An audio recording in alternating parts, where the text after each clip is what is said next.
Jujur ya, awal mengikuti kasus ini, kasus Vina ini, saya meyakini ini adalah kasus pembunuh, kan begitu. Kemudian saya masih menyisakan 30% percaya terhadap kinerja polisi. Dan 70%-nya saya menaruh kecurigaan ini ada yang janggal dalam penanganan kasus ini. Kemudian saya masuk ke tahap kedua.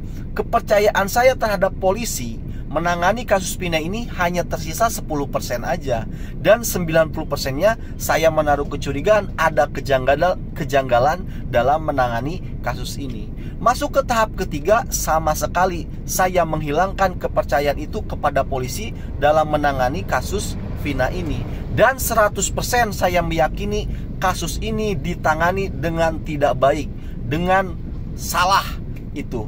Namun dari tahapan-tahapan itu saya masih meyakini kasus ini adalah kasus pembunuh. Dan kemudian sekarang saya masuk ke tahap selanjutnya. Sekarang saya merubah persepsi saya. Yang sebelumnya ini meyakini ini adalah kasus pembunuh, sekarang saya meyakini ini adalah kasus laka lantas. Dari mana? Dari investigasi yang dilakukan beberapa netizen lain semacam Pak Susno Duaji, kemudian Reza Indragiri, Kang Deddy Mulyadi, Uya Kuya dan lain sebagainya yang melakukan investigasi lapangan, menyimpulkan akan satu hal dari saksi-saksi yang sekian puluh di wawancara, menyimpulkan satu hal bahwa ini adalah kasus laka lantas. Dan memang seharusnya itu demikian. Otak manusia itu didesain untuk selalu berkembang gitu loh, berpikir ke arah yang lebih baik, terus berkembang dengan didukung oleh fakta-fakta yang ditemukan di lapangan. Nah, makanya yang saya heran itu kok ada orang yang dari awal kasus ini bergulir sampai sekarang pola pikirnya sama. Itu yang saya herankan tuh di situ. Dari awal ini kasus pembunuh karena terbawa opini oleh film misalkan, ataupun oleh BAP yang dibuat oleh Rudiana, oleh kepolisian kan begitu. Dia kan terbawa oleh arus opini kan, meyakini kalau ini adalah pembunuh, ya kan begitu. Nah, yang saya heran tuh kenapa sampai sekarang opininya ataupun cara berpikirnya kok tetap sama, tidak ada perkembangan gitu loh. Itu artinya otaknya itu apa ya, mandek gitu loh, tidak mau berpikir ke arah ke yang lebih baik gitu kan. Ini saya heran orang-orang yang begitu itu. Padahal fakta-fakta di lapangan sudah menunjukkan jelas gitu loh. Ini kalau itu laka lantas dan didukung oleh tokoh-tokoh besar gitu loh. Sedangkan yang bilang ini pembunuh sampai sekarang saya belum tahu siapa sih tokoh yang bilang kalau ini tuh pembunuh. Kecuali hanya Hotman Paris, kemudian polisi. Ya paling ada influencer lah, influencer TikTok begitu kan. Tapi tokoh-tokoh besar semua menyimpulkan hal yang sama. Ini adalah laka lantas begitu loh. Makanya heran saya kalau ada orang yang berpikirnya itu kok jalan di tempat gitu loh. Tidak mau move on ke arah yang lebih baik. Itu aneh bagi saya. Begitu ya. Nah, sekarang begini nih. Untuk Anda yang masih meyakini ini adalah kasus pembunuh, saya juga yakin kalau Anda itu tidak yakin kan pelakunya itu 7 terpidana di penjara ya, bener ya. Nah, tapi yang anehnya tuh di sini nih. Anda peduli dengan 7 terpidana kan, Anda meyakini mereka bukan pelakunya. Tapi ketika ada tokoh-tokoh, ketika ada saksi-saksi yang memberikan kesaksian, yang memberikan analisa kalau ini adalah kasus kecelakaan, kenapa Anda justru malah menghujat mereka? Kenapa Anda justru malah membuli mereka? Contoh, misalkan Kang Deddy Mulyadi memberikan satu analisa kan, wah ini kasus laka lantas, malah kalian ejek, malah kalian bully, alah si Deddy. Kemudian Susno Duaji, mantan Kabar Reskrim, yang bilang kalau ini kasus laka lantas, kalian malah cari kelemahannya Susno Duaji, malah kalian bully Susno Duaji. Atau kasus yang saksi yang terbaru Mega dan Widi kan gitu. Nah itu kan mengarahkan kalau ini adalah kasus laka lantas kesaksiannya. Kalian bully itu si Mega sama si Widi. Kemudian kalian malah suka dengan konten-konten yang berbau konspiratif, yang mengarahkan ke ini adalah anak jenderal pelakunya, ini adalah bandar narkoboy dan lain sebagainya. Kalian malah lebih suka ke situ. Padahal Kalau ini kasus laka lantas, yang paling diuntungkan itu adalah korban 7 terpidana. Ya kan? Bayangkan aja kalau ini laka lantas, berarti tidak ada kejadian pembunuh. Maka si 7 terpidana ini bukanlah pelakunya. Gimana mau jadi pelaku? Kejadiannya aja gak ada, karena itu hanya laka lantas. Otomatis ini sangat diuntungkan sekali gitu loh, para 7 terpidana ini. Tadi di sisi lain Anda peduli dengan 7 terpidana karena mereka rakyat kecil kuli bangunan. Tapi ketika ada hal yang membuat menguntungkan kepada 7 terpidana, Anda malah tidak suka. Kan ini kontradiktif gitu loh. Saya tuh heran sama Anda yang masih punya berpikiran ini kasus pembunuh, itu heran gitu loh. Kalian mau apa gitu loh. Oke, misalkan lah, Bang, kita juga ingin keadilan untuk Vina dan Eki korban, kan begitu ya. Ingin mencari pelaku yang sesungguhnya. Ini demi keadilan Vina dan Eki. Mohon maaf, bukannya saya tidak respect dengan korban Vina dan Eki, tetapi Anda itu harus tahulah prioritas, skala prioritas itu kalian harus tahu.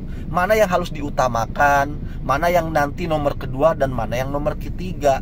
Oke, keadilan untuk Eki dan Vina, tapi ada skala prioritas yang lebih penting. Siapa itu? Ya 7 terpidana ini yang tidak bersalah gitu loh.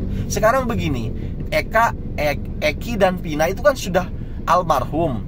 Tugas Anda itu ya mendoakan saja gitu loh.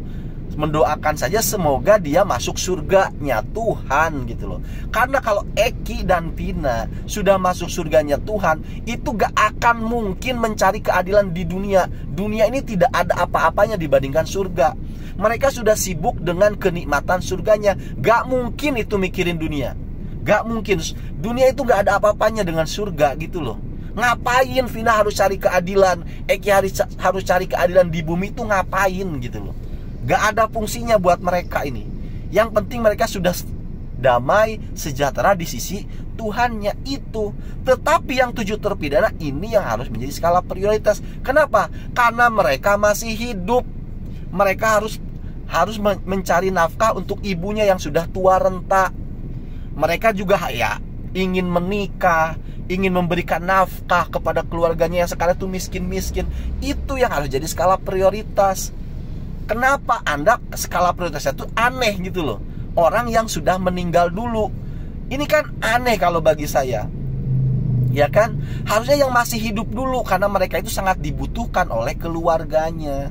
Bukannya kita tidak respect dengan almarhum Eki dan Vina, tapi kita tuh harus tahu skala prioritasnya. Bukan malah asik aja, sibuk aja menjadi detektifan, seakan-akan menjadi detektif, mencari pelaku sesungguhnya, mengaitkan dengan si A, melaitkan dengan si B. Kalian tuh sibuk aja di situ, seakan-akan kalian tuh sedang beronani imajinasi gitu loh. Asik sendiri gitu loh, sehingga lupa dengan 7 yang terzolimi ini. Kan ini bagi saya heran gitu loh. Kenapa sih nggak kalian itu coba fokus ke 7 terpidana aja? Kalau memang kalian mau fokus cari pelaku aslinya, nanti setelah yang 7 terpidana ini bebas gitu loh. Syukur-syukur kalian meyakini ini kasus kecelakaan laka lantas gitu loh. Aman, semuanya aman. 7 terpidana ya aman, sakatatal aman. Karena apa? Kejadiannya aja nggak ada. Begitu loh. Bang, tapi kan ini kalau dibuat laka lantas akhirnya menutupi pelaku yang sesungguhnya, yang konon dikabarkan adalah anak petinggi besar, kan begitu. Anak bandar narkoboy, kan begitu. Kalau ini dianggap laka lantas, wah seneng-seneng dong itu pelakunya bebas berkeliaran. Oke, saya ambil logikamu. Kalau kasus ini laka lantas untuk menutupi pelaku sesungguhnya. Oke, saya ambil nih logikamu ya. Tapi ayo kita berpikir bersama dengan sehat. Kalau seandainya kasus ini kan skenarionya Rudiana kan, skenarionya polisi, Rudiana terutama. Misalkan Rudiana membuat skenario ini untuk menutupi pelaku sesungguhnya biar bebas, karena anak besar, ya kan? Rudiana nggak sanggup karena atasannya mungkin ya begitu. Maka kasus ini yang paling mudah kalau seandainya ini untuk menutupi pelaku yang sesungguhnya, maka ini harusnya diubah menjadi laka lantas aja. Kenapa? Itu paling simple. Kalau dibuat laka lantas tuh simple banget. Kenapa? Ya karena nggak ada kejadian pembunuh dan pemerkonya ini. Otomatis kan kalau nggak ada kejadiannya, ngapain cari pelakunya? Begitu loh. Otomatis kalau punya asumsi tadi ya, untuk menutupi orang besar, misalkan pelakunya yang anak jenderal itu, ataupun anak mantan Kapolri katanya ya, begitu konon kabarnya. Ini kan jadi aman si pelaku aslinya, ya kan? Kalau dibuat laka lantas. Tapi pertanyaannya adalah, kenapa justru Rudiana, Hotman Paris 911 dan tim pengacaranya ingin kalau kasus ini adalah kasus pembunuh dan pemerkosa, tidak ingin kasus ini menjadi laka lantas? Coba bisa jawab gak tuh kalian? Padahal kalau dibuat laka lantas lebih aman untuk menutupi pelaku sesungguhnya. Tapi kenapa mereka tetap ngotot kalau ini inginnya ini kasus pembunuh dan pemerkosa? Ada kontradiktif nggak di sana? Ya kan? Makanya sekali lagi lah, kalian yang masih meyakini ini adalah kasus pembunuh dan pemerkosa, coba pikir-pikir ulang, kalian tuh ada di pihak mana sebenarnya?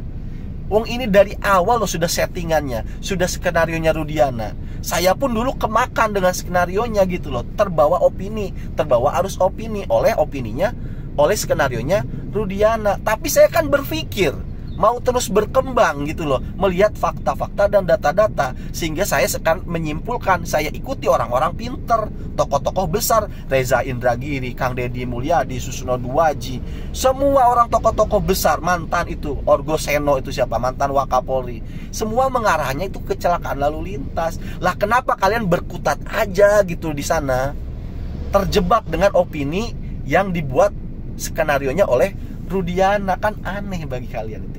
Ayolah, sekali lagi, coba untuk berpikir lurus, fokus ke 7 terpidana. Gimana caranya? Buat aja, yakini aja ini adalah laka lantas, aman untuk 7 terpidana, untuk Saka Tatal gitu loh. Kalau pengen cari pelakunya, yang kalau memang masih meyakini ini adalah kasus pembunuh, cari pelakunya, udah nanti aja gitu loh, nggak usah sekarang ribut-ribut, malah ngejelek-jelekin tokoh-tokoh semacam Kang Deddy Mulyadi, Susno Duwaji, Reza Indragiri, malah kalian jelek-jelekin. Ada saksi yang mengarahkan ke kecelakaan, kalian jelek-jelekin juga. Dicari kelemahan-kelemahannya, dicocokologi. Aduh, repot. Cocokologi terus, katanya mau mengawal keadilan, tapi basisnya cocokologi. Ayolah, come on bro, come on. Itu nggak logis gitu loh. Terima kasih.